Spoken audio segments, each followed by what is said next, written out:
Ladies and gentlemen, thank you for standing by. Welcome to the Practical Guide to Workplace Ergonomics webinar. During the presentation, all participants will be in a listen-only mode. If you would like to ask a question during the presentation, please use the chat feature located in the lower left corner of your screen. If you need to reach an operator at any time, please press *0. As a reminder, this conference is being recorded Tuesday, July 1st, 2014. I would now like to turn the conference over to Mr. Adam Langley. Please go ahead. Thank you. And thanks everyone for joining us today for a Practical Guide to Workplace Ergonomics webinar. This webinar is brought to you by Workplace Answers, and your presenter is Ron Schaible. First off, a little bit about us. Workplace Answers offers the most compelling and interactive online compliance training solution in the industry. We bring cutting-edge courseware and the latest training applications together with a dedicated professional services team to transform the way you educate your workforce. A few housekeeping items before we get started. All audio will come through your computer speakers, so please make sure your volume is turned up. You may submit questions to the speaker at any time just by typing them through the chat feature located to the left of your screen. Questions will be addressed at the end as time allows. As a reminder, today's call is being recorded, and although we can't provide the actual PowerPoint slides for the presentation, all registrants and attendees will receive an email with a link to view the recording and download a key takeaways document. We'll be conducting a polling question at the end of the webinar, and please note that your responses to that will be kept private. Today's presenter, Ron Schaible, has more than 35 years in experience in the ergonomics, health, and safety field, including insurance, casualty, loss control, private industry, and consulting. His practice areas include machinery safety, chemical exposure assessment, ergonomics, human factors, indoor air quality, and environmental pollution issues. He's a certified industrial hygienist and comprehensive practice, a certified safety professional, certified professional ergonomist, and a certified hazardous materials manager. So without further ado, I'd like to turn the call over to your presenter, Ron Schaible. Take it away, Ron. Thank you, Adam, and good afternoon or good morning to all, depending on where you are domiciled. Welcome to this webinar on a Practical Guide to Workplace Ergonomics. This is a high view of ergonomics. It's much too deep of a subject or lengthy of a subject for a 40-minute presentation, but hopefully I'll give you an idea, an appreciation of some of the factors involved in an ergonomic focus in the workplace. Obviously, we have tools, tasks, and workstations in the general work environment, and we're looking at the user or operator interface so that we can essentially fit the workplace to the worker, not fit the worker to the workplace. That's an important distinction. The better the fit, the higher the level of safety and worker efficiency, and that's just not a trite phrase. That, in fact, actually works, and I've seen this happen in reality. Ergonomics is simply, when you break it apart, the word apart, it means the science of work. What we try to do is remove barriers to quality, productivity, and human performance by fitting the products, the tasks, and environments to people. And to the extent we can do that, we can minimize or eliminate immediate or long-term damage to muscles, nerves, tendons, and joints through various engineering and administrative and personal protective equipment controls, which we'll touch on briefly in this presentation. Depending on which source of data you look at, the ergonomic injuries in the workplace can be summarized in a number of different ways. You can look at NIOSH and other sources. This slide gives you a basic appreciation of the relative magnitude of some of the incidents and costs to industry due to ergonomic type injuries. It is not insignificant. You don't often see these injuries. They can be silent. Workers put up with them, but frequently they can be very serious and result in significant loss of time and other costs. Musculoskeletal disorders, MSDs, are various in nature. They involve muscles, nerves, tendons, ligaments, cartilage, joints, and spinal discs in all different parts of the body, as the slide illustrates. The most common or reference point of injury in the body is the L5-S1 disc in the lower back above the buttocks, which is commonly used for ergonomic calculations in terms of loads on the spine and so forth as a reference point. And if we do not observe preventive measures for these for ergonomic injuries, we can have such things as decreased range of motion, loss of function, deformity, cramping, loss of color in the skin due to circulation issues, decreased grip strength over time, loss of balance, swelling, redness, and what have you. MSDs may occur from a single event, such as a sprain or strain from a lift, slip, or fall. It could take days, weeks, months, or even years to develop. May not have any symptoms or exhibit no findings on medical tests in early stages until they've reached a critical point. And what makes it tough for safety practitioners is that the symptoms and the severity can differ from individual to individual, even though their work tasks or other activities may in fact be similar. Some of the MSDs, or also known as repetitive strain injuries, are these. Probably the most talked about is Carpal Tunnel Syndrome. We'll talk about that in a minute, but there's a long list of potential MSDs here, depending upon the part of the body affected, the type of operation, and what have you. What the most frequently referenced typically is carpal tunnel, which is a structure inside the wrist. This is a view of the right wrist, where the the median nerve, shown in yellow, goes underneath the flexor retiniculum. And that sheath, the flexor retiniculum, constrains all those structures in there, and due to repetitive motion and inflammation, that median nerve can become inflamed, which makes for an already a condition that's already constrained by virtue of the structures, and now swelling occurs, and that makes it worse, and that's where the pain occurs. And typically surgery may be needed to cut that flexor tendon to give more room for those structures to move. Cubital tunnel, or your funny bone, is simply where your ulnar nerve passes by the inside of the elbow through a fibrous tunnel. Swelling there can put pressure on the ulnar nerve, and you can feel your symptoms at the elbow and up into the little finger of the hand. Tendonitis occurs when there's swelling. Usually the tendon slides nicely or smoothly through a tendon sheath, but under pressure the capillary flow to that sheath is temporarily interrupted, and when swelling occurs, again, it gives rise to inflammation. May not happen in one part of the body. A double crush syndrome is simply where you have multiple points of pressure that can have cumulative effects on the flow of the nerves and so forth through the arm into the hand. That's just another form of RSI.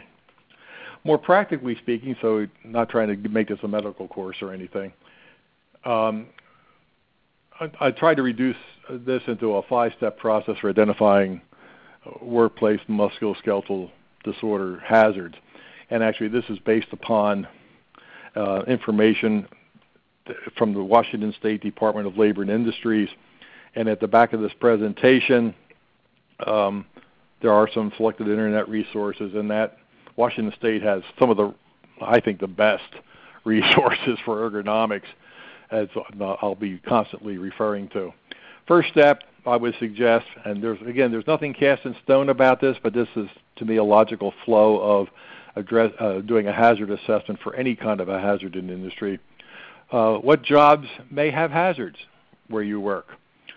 You look at jobs with injuries. Look at the OSHA 300 log, at least from a macro analysis standpoint. You look at concerns expressed by employees or supervisors, bottlenecks in operations, quality problems, or unnecessary steps that are occurring. Any unnecessary steps means more human intervention, more movement, possibly more stress and strain. I'm going to put a plug in here for safety being aligned with the quality department. Ergonomics can, unlike many other safety initiatives, ergonomics improvements can often show positive gains immediately and in ways that management really pays attention to. And I'll have a case study at the end from my personal and professional experience. So there's extra accident prevention benefits from ergonomic interventions. Step 2 would be educate and involve employees. Popular phrase is participatory ergonomics. Identify the risk factors and use safety committees. Get your safety committees involved in this or develop a subset committee like an ergonomics committee, or make it part of your quality program where you provide employees with specific awareness training such as this or others that are out there regarding ergonomic principles. I found that employees typically know already how to improve jobs.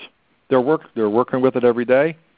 And by empowering the line workers in the hazard assessments and recognition and seeking their input can have a positive effect on the work environment as well, gives them pride of ownership. And I've even had the remark made that, you mean management will listen to me? And the answer is yes. And that's part of my case study later on. The third step, evaluate targeted jobs or hazards. What you've identified for evaluation, use various tools or checklists. Again, Washington State website. There's calculators for lifting tasks, not the least of which is the NIOSH lifting equation, if properly used with keeping in mind the constraints on that equation. Employee interviews can be useful. Photos or videotaping processes for off-site or reviewing in the office where you're not going to get in people's ways. Safety committee meeting minutes, what's brought up, what are concerns, looking at the OSHA 300 or incident logs, looking at specific jobs, looking at claims histories.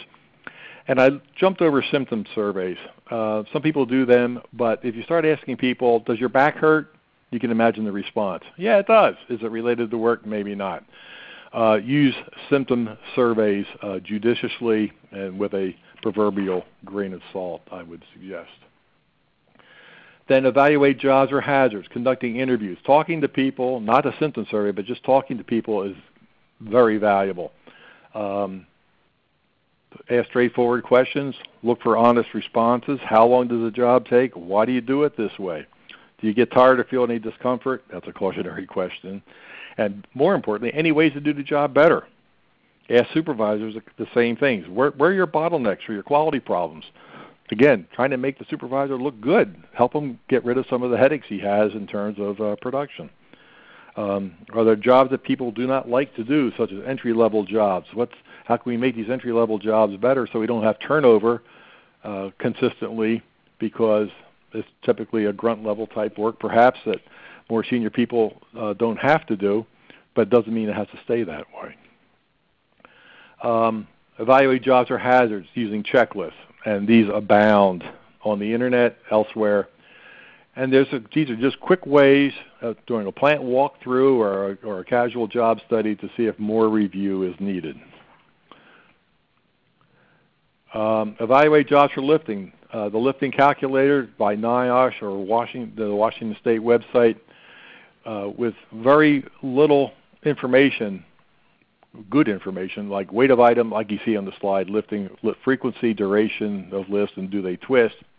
You can come up with a ranking of what activities out there are hazards on a relative basis, one to the other, in terms of lifting. Very, very good tool. Other common tools, I said, symptom survey, walkthrough survey. There's something called an ergonomic innovation assessment put out by somebody that's up there on the web. I'm not promoting one or the other, though I do give deference to the Washington State website for much of this. And then photos or videos, very good for retaining what has happened and comparing before and after interventions. And of course, identify and implement solutions. There's something on the internet, I listed in my resources, an Ergonomics Ideas Bank. Industry associations have information. Vendors always seem to have ergonomic products. Sometimes it's just an empty adjective, so evaluate new products carefully. Just because it says ergonomic, it may or may not be. There are catalogs of ergonomic tools, and sometimes you can create in-house your own specific ergonomic assessments based upon your particular business needs. Step 5, and then reevaluate. Don't just make an improvement and forget about it. Go back and sometime thereafter check. Use the same checklist or other tools to make sure you eliminated the hazards or greatly minimized them to the extent possible. Make sure you didn't create new hazards in the process. I think this is a legitimate question. You ask workers if they feel better or notice positive differences. I think you'll begin to see yes responses, especially if you had employee worker teams involved and people saw that their input was listened to and changes made with that input in mind. And then, of course, like your safety committees and so forth, review the ergonomic aspects of your activities, annually for sure, if not month to month as part of your normal safety program efforts. In terms of controls, again, the standard engineering, administrative, and PPE concept applies. So some key principles, again, these are summaries. These are not codified in a regulation. OSHA ergonomics regulation never came to fruition. I think that was a good thing. So there's guidelines out there, and these are this is my approach. Principle 1, keep everything in easy reach. So you don't have to stress or strain or do excessive bending and all to get such things as tools, equipment, and what have you. Sometimes work surfaces are just too generous, and materials and tools and equipment are drift out of easy arm's length. Sometimes tilting work surfaces are good. Remember the old drawing board days? Maybe some of you don't because it's all CAD-CAM now. But that was a very nice way of working more upright. You'd not bend over at the waist as much. And with some other engineering controls such as, I'll tip my hand here, lift tables and so forth, tilting work surfaces can be beneficial for certain operations. Provide cutouts in a work surface. See people working with 3 rectangular desks and a chair and they're constantly rotating around. Why not have one big desk with a nice cutout where you got to do is swivel your chair and not move your chair and reach excessively. Just some concepts to keep everything in easy reach.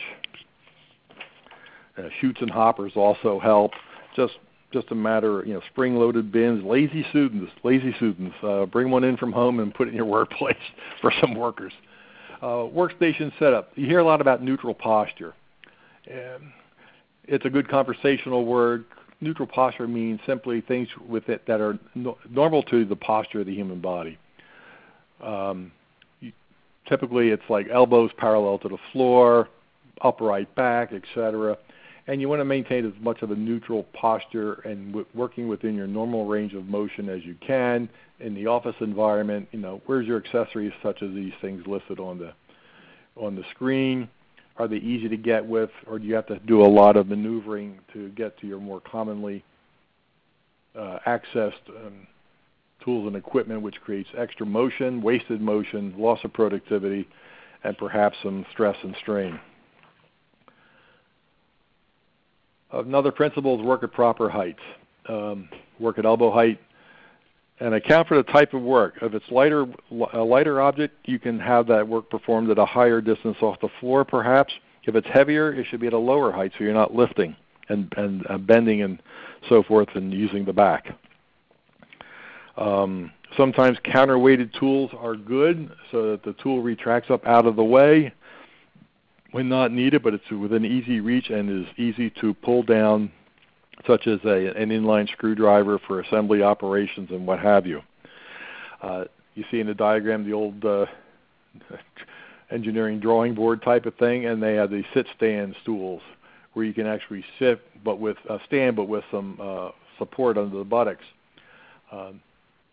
so you're not sitting all day, and it allows you flexibility to move around and avoid bending at the waist. With necessary caveat, these recommended limits on the next few slides of so many hours per day or what have you are recommendations. You can find as many suggestions for time periods per day as there are resources perhaps that you look at, but these are guidelines only. So if you're looking at activities in your work environment, avoid awkward postures. Try to limit awkward postures to no more than 2 cumulative hours per day. Obviously, nobody does the same thing 8 hours a day, but if you can keep awkward postures to within 2 hours per day, that's a good guideline. It's a suggestion. It has no basis in any kind of regulation or even standards that I am currently aware of. Another principle is reduce excessive forces. There's such a thing as pinch versus power grips. You'll see them exhibited on the next slide. Coupling factor for material handling. Does a load have handles? Do you grasp the box or container around the circumference, or do you pick it up under the edges?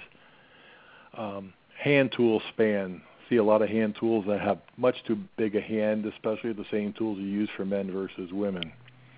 Use of two-handled tools can help distribute force better, such as rotating tools like grinders and what have you. Look to minimize arm forces, such as the mechanical assist or counterweights. For material handling, everybody should, I think, would be aware of the proper lifting techniques. You keep the loads close into the body. The farther away you get from the body, the more torque there is on that L5S1 disc. And reduce pushing and pulling forces to the extent possible. And make sure the surface is appropriate for pushing and pulling if, in fact, it has to be done. Why use a flat table made out of wood when a simple roller conveyor could be put in and make pushing or pulling along that surface that much easier? The forceful gripping or pinching guideline, the upper left, that's an example of perhaps a wide hand span for some people. The pinch grip is the lower right, and again, to the extent that that can be managed within 2 hours per day, that's great. May not always be done, but there's other things that can be done if we have to have those kind of grips more than that length of time. Again, these are guidelines. High levels of hand-arm vibration. For anybody who's involved with a construction, you have people using jackhammers all day. You're laughing at me right now, I know. But this is a guideline, and there's ways of dealing with this. One administrative control is simply rotate workers to the extent you can based upon work guidelines, union rules, and a few other things. Moderate levels of hand-arm vibration guideline, like a two-handle grinder and so forth. Again, maybe 2 hours a day. Again, nobody does this all day, every day, but to the extent you can stay within this guideline, you minimize the risk as much as possible, and it's a recommendation. Working good postures. You don't want to extend the wrists excessively, such as what is shown here, flexion, extension, and the radial ulnar deviation, pronation, supination. All these put strains on the structures in the hand and can give rise to tendons becoming swelled and giving rise to impaired motion and blood flow issues.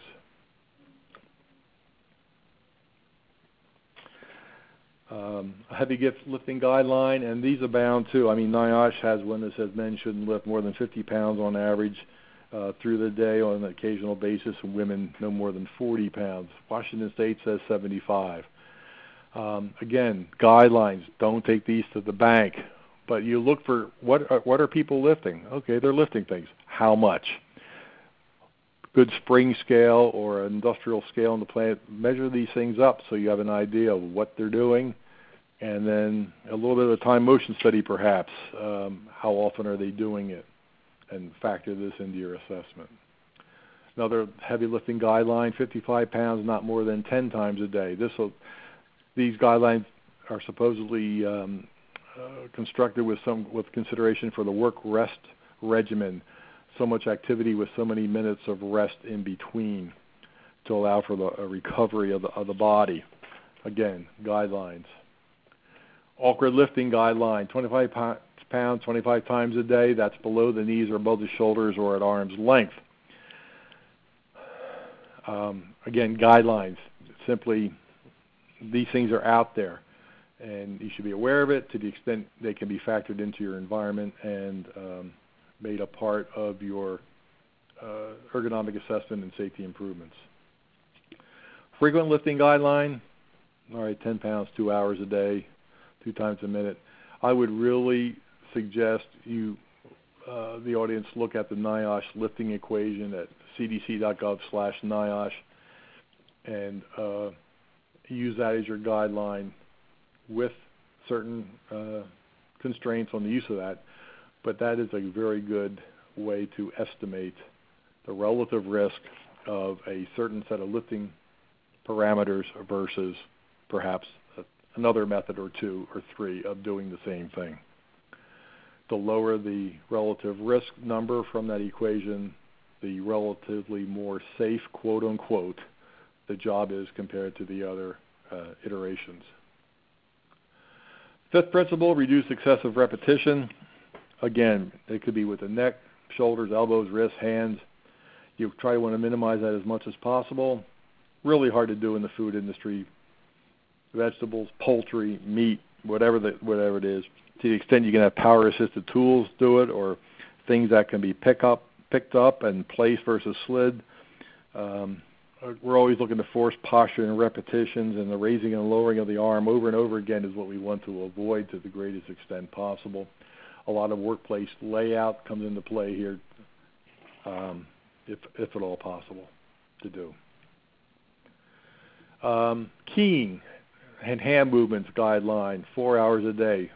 Fat chance that happening.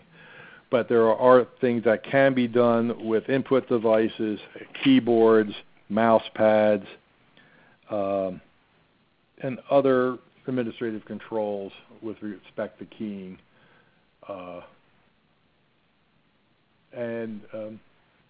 Heck, there's even voice recognition software, but it takes a while to train it, so not too many people I'm aware of use it. Try to minimize fatigue. Principle number 6, eliminate static loads. Even sitting a lot is a static load. And it's good to get up, move around, get the circulation going, relieve the pinch points or pressure points on nerves and muscles and the circulatory system. So there's a lot to be said about job enlargement and varying the tasks. Keyboard monitors, when it comes to office ergonomics, there's a lot of guidelines here. You want to have screen height at eye level, except we have bifocals or trifocal wearers like myself. Proper screen distance. Watch out for the lighting, back shadows, and glare are big concerns. Again, these guidelines abound on the internet. Minimize direct pressure on the arms, the elbows, and if you don't, on the right-hand side, you can have soft tissue compression on muscles, nerves, and blood vessels. If you don't have the right chair, the design is that waterfall front of a chair, which this gentleman does not have in this picture, can cause compression and nerve damage and circulatory issues from long periods of sitting. So chair design is important. I like this slide, threw this in because it's a little impractical on the left-hand side, but adjustability and change of posture. Ergonomics has been said to be a blinding flash of common sense. Adjustability is perhaps key because we're all different sizes. I'm 6'4", and I weigh, well, let's just say over 210 pounds. So obviously a 5'4" woman is not going to enjoy the same workspace dimensions that I have my desk set up for. In manufacturing, there's a lot of bending over to pick up stuff off the floor that's just unceremoniously placed there by a forklift. If you can use scissor tables or spring-loaded tables that will raise that can be raise the surface or the product on the surface of that table up to the height of the operator, so you can just slide it over to the bench or table where they're working. So much the better. I like the one on the left-hand side. There's a lot now about standing at work.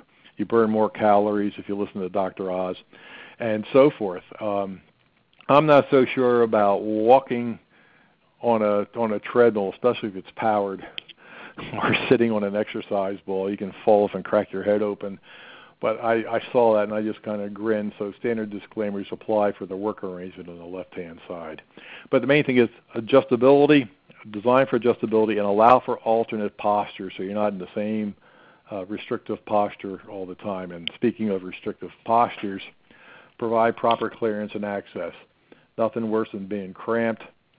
Your visibility is impaired, could lead to a safety issue and what have you. And what if something goes wrong in a manufacturing environment and you're trapped? So that's something else to keep in mind. This slide here, I think, gives you an idea of the various things to keep in mind. For example, number one there on the slide, the importance of a good chair and the seat back. Number two is the top of the monitor should be 2 to 3 inches above the eyes. If you're in the metric, that's 5 to 8 centimeters. So you don't want it at or below, you want it slightly above. Number three is a clue to eliminate glare on screen. The screen, if you're in a windowed office, your screen should be perpendicular to a window where the sunlight comes in. Number four refers to keeping your monitor, for example, at arm's length. Number five refers to keeping your feet on the floor or a footrest. If you don't have a good chair or you have that compression issue on the back of your legs, a footrest is very good to raise your leg and avoid that compression. 6 alludes to the potential use for a document monitor. It says a good height, not laying flat on your desk so you're not moving your head up and down a lot. Number 7 refers to wrists flat and straight to the extent possible. 8 refers to arms and elbows close to the body and roughly parallel to the floor as much as possible, practical. 9 refers to keep the monitor centered and the keyboard in front of you so you're not working off to the extreme neck angles off to the right or to the left. Number 10 refers to the use of a negative tilt keyboard tray. Again, that tilt can help keep your arms and wrists straighter, neutral position, neutral posture. 11, use a stable work surface. I think that makes sense. And 12, down in the corner, that's simply take frequent micro breaks. Don't sit there typing. I think it's kind of a self-limiting thing. I don't think anybody overexposes themselves that way. You may have to type all day, but it doesn't mean you can't don't need to take frequent breaks to stand up, stretch, rotate your head, neck, shoulders, and all, and do some. I won't call them exercises, but move your body around so you loosen up what has gotten tight during your your sedentary operations there, activities at your desk. Principle 11: enhance clarity and understanding. Appropriate displays and design for expectations. This is a human factors consideration. A lot of errors that can create safety problems or productivity problems or quality problems can occur when displays don't give the information you think it's given to the people, or it's not being understood properly. Signs and pictograms for warnings, moving pointers better for relative information, and sometimes just controls are not designed according to expectations. I have seen switches when you flip it up, a device goes off. Usually when you flip a switch up, it goes on. Down is off. Red is stop, green is go. I've seen situations on machines where you have a red and a green pop up simultaneously. What's a person to do? And same with rotary dials. You turn it to the right, that means increase in speed or whatever. I've seen dials or controls where you turn it to the right and it's a decrease in function, speed or whatever, totally contrary to expectations. You wouldn't want your hot water faucet to be on the right-hand side of your spigot and the cold water to be on your left. Hot's on the left, cold's on the right. You get a big surprise if you don't have it plumbed in accordance with human expectations. Principle 12, improve work organization. This is the administrative controls aspect. Enlarge the jobs. Combine tasks and responsibilities. Look to avoid narrow divisions of labor and rotate jobs to reduce boredom, stress, risk of the MSDs. It can even help reduce turnover and absenteeism. People have something to look forward to by doing something else during the day. Rest exercises and pauses. Again, stand, take fitness breaks, stretch, posture adjustment, and so forth. Some firms are into new employee conditioning, team stretching and all. Preventive maintenance, of course, make sure things are working the way they are. The harder they are to operate, the more stress involved in trying to deal with that item. And then the team approach. Again, many heads are better than one. I'm a big proponent of what's called participatory ergonomics. I've seen it work. Personal protective equipment, and this is a short topic but a biggie. If you've ever been faced with the question of use of back belts, NIOSH publication 94-122, back belts are not recommended as a tool for prevention for the reasons you see on the screen. Some places like the big box stores and grocery stores do provide the back belts. More often than not, I see them worn but with the back belt not cinched tightly around the waist. Maybe they just wear it as a macho sign of whatever, like hard hats have become. But there is insufficient data to show that these things are a legitimate personal protective piece of equipment. They may do more damage, or harm rather, more harm than good, and certainly should not be used relied upon as a primary intervention, though I have seen it that way. I think it's not much more difficult to look at engineering controls to solve ergonomic issues, especially involving lifting and all, compared to just slapping back belts on people or handing back belts out and saying, wear these and you'll be fine. I'm a big proponent of the business case for ergonomics. I think there's a paradigm shift out there we need to be aware of. Get away from lagging, not totally, but get away from reliance on the traditional safety metrics or lagging indicators such as you see on the screen, and go more toward leading indicators. Are we doing everything that we should be doing to manage safety properly? And those leading indicator examples are, as you see on the screen, training, ergonomic opportunities identified and corrected, reduction of MSD risk factors, employee perception surveys, and safety program assessments. I think a combined approach is needed with more information or more reliance on the leading indicators to show, as a safety professional or a person responsible for safety, that these are the things we should be doing, and here's how we are achieving them in terms of percent achievement of those goals. Those lagging indicators simply indicate what has happened. They are not necessarily a reliable indicator, of course, of future performance. I prefer to think for ergonomics to think in terms of competitive edge. We can reduce comp costs, turnover and absenteeism. We can improve morale, satisfaction, and quality. I'm almost a proponent of saying safety should be part of the quality organization. It also encourages innovation, and I have seen it increase productivity. And many safety professionals out there are trying to find a way to sell safety better. Well, use leading indicators and sell your programs in terms of the competitive edge that you can bring to the company. There is a productivity model out there. This is in one of your, in the references, increasing productivity and profit through health and safety. And there's nothing, I put this in here, it's pretty much a standard productivity calculation model. But if you look at these factors here, looking at productive hours, work and pay for, the wage cost, turnover and training costs, productivity shortfall costs, employment and productivity shortfall, health and safety productivity benefits, costs for improvements, and calculating a payback period, you can come up with a good, hopefully a good way to sell your project. One such project I had was a re-reeling and de-reeling of continuous strip product in a plating plant, electroplating plant.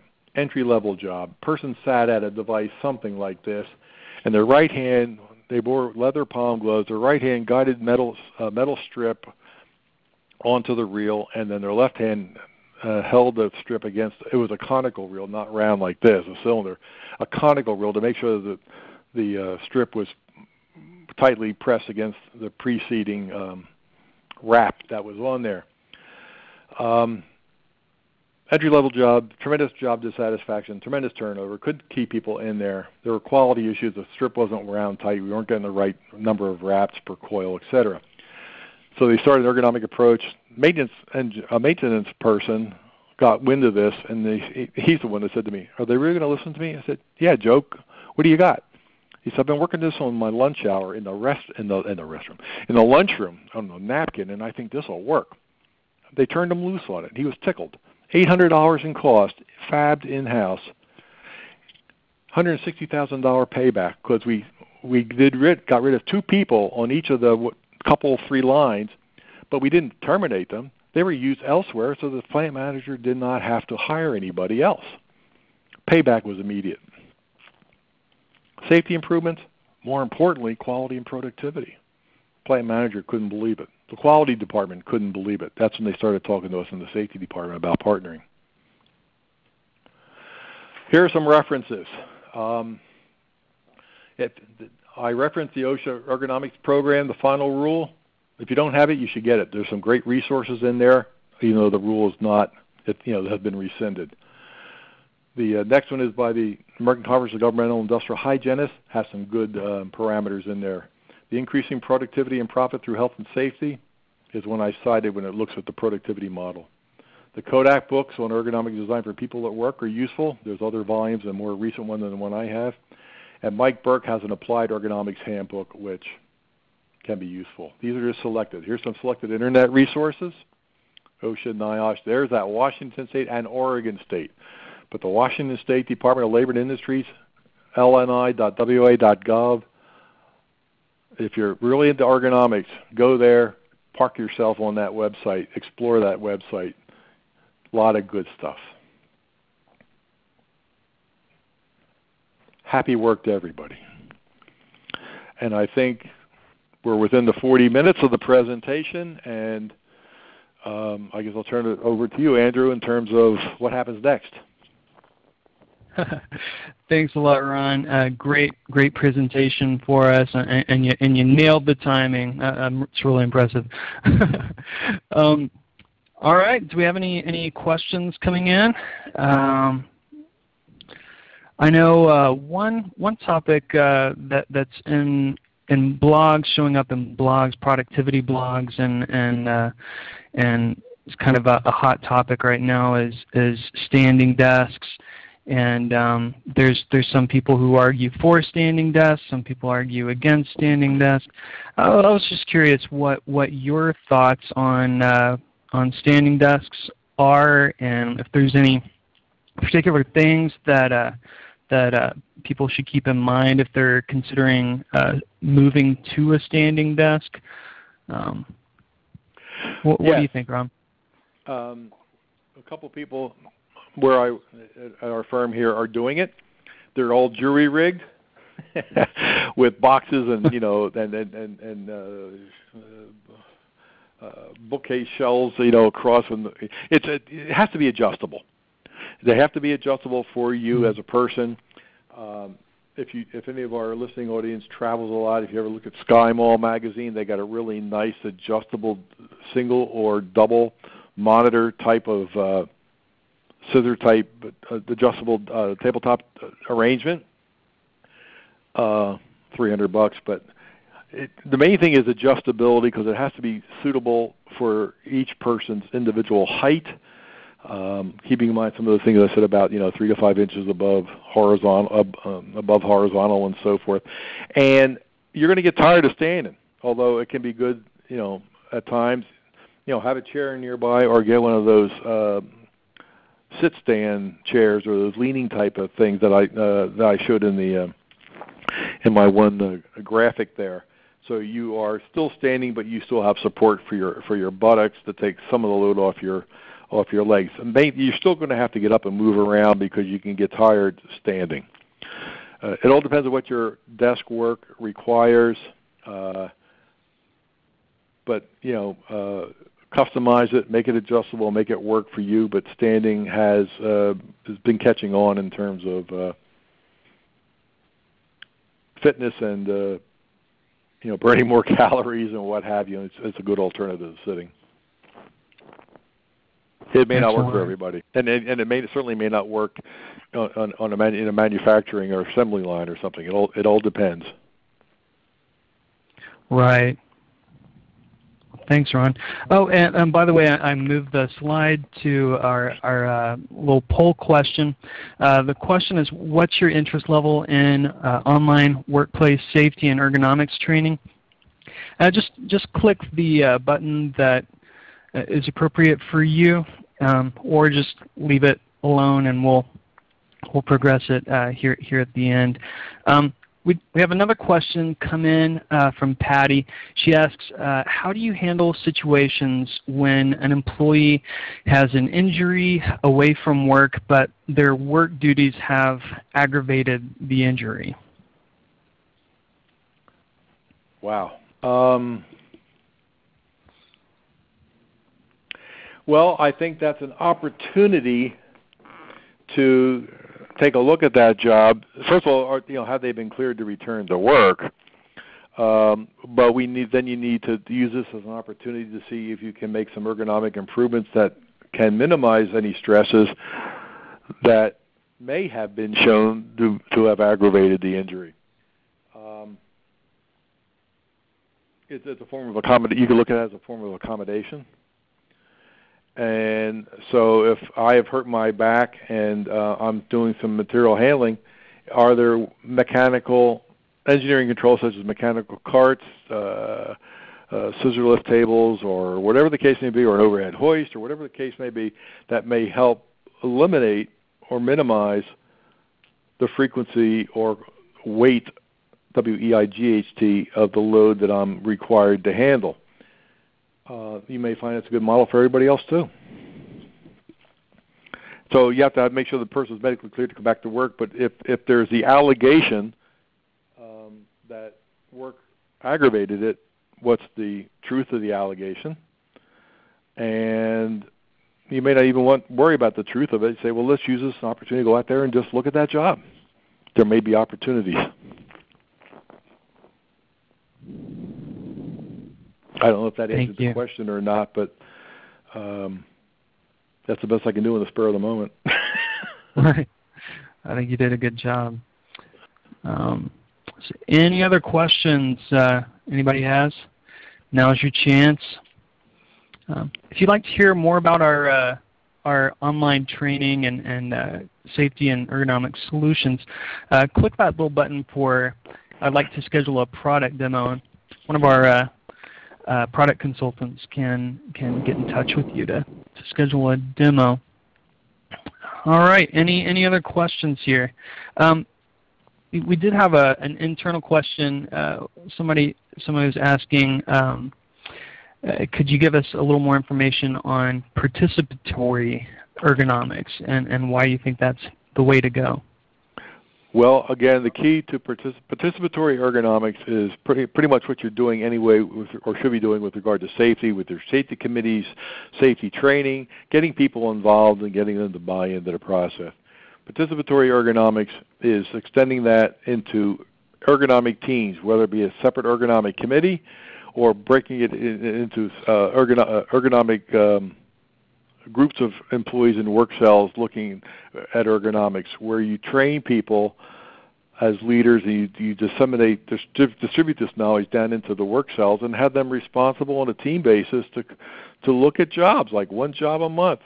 You look at the risk factors and so forth. Bring ideas to the safety department if needed, or to their supervisor, and implement changes that seem to be legitimate, and then document the changes. Get them involved. Make them feel they have ownership of it. It's their work. They probably already know what is bothersome, troublesome, gives them aches and pains, or how it can be done better, but heck, that's the way they want to do it. That's the way they're going to get it. Well, solicit the ideas. Give them more ownership of the process. And that's really what participatory ergonomics is, putting in the hands of the employees to make reasoned changes to the workplace, not without management's knowledge necessarily, of course, but what changes can be made, what's the justification, look at the risk factors before and after, document the improvements, productivity as well as safety, and that's pretty much what I mean by participatory. I think that's a good point. Something like that would also, I think, from an HR perspective, give the employees a sense of ownership and buy-in to the company as well. Well, in that little case study that I quickly went over, this maintenance person said to me, "Yeah, right, like they're going to listen to me," because he had a bad experience before. And the plant manager was in that, says, "No, Joe, I want to hear about it. You got something that's going to fix this? I want to hear about it." And he showed him a bunch of napkins with drawings on it. And he said, "What's it going to do to fix this, to do that?" He said, "I don't know. Less than 1,000. He said, "Do it." And he looked at them wide-eyed. So it's a whole culture change, perhaps, in some organizations. Right. All right. The guy got written up in our worldwide corporate newsletter for an improvement, an $800 expense versus $160,000 in savings. Who wouldn't crow about that? That's a pretty good ROI. Yeah, I mean, that's an exception. They're not all that. You don't get a home run each time. Right. But man, you build up a bunch of these little ones. It accumulates. Absolutely. And it's good visibility for the safety department. Right. Because you don't get that kind of payback in safety in general. All right. Well, Ron, you did a great job on your presentation, and thanks for the Q&A. Thanks to everyone who joined us today. Just a heads up, we will put together a key takeaways document for you all with those references that Ron has listed and some of the main points from the webinar. And we'll send that a link to that to you, as well as a link to the archived video recording of the webinar. So be looking for that in your mailbox over the next week. And anybody from Canada, happy Canada Day, and hope you all have a great weekend and rest of your week here. Thanks a lot. Thank you. Ladies and gentlemen, that does conclude the call for today. We thank you for your participation and ask that you please disconnect your lines.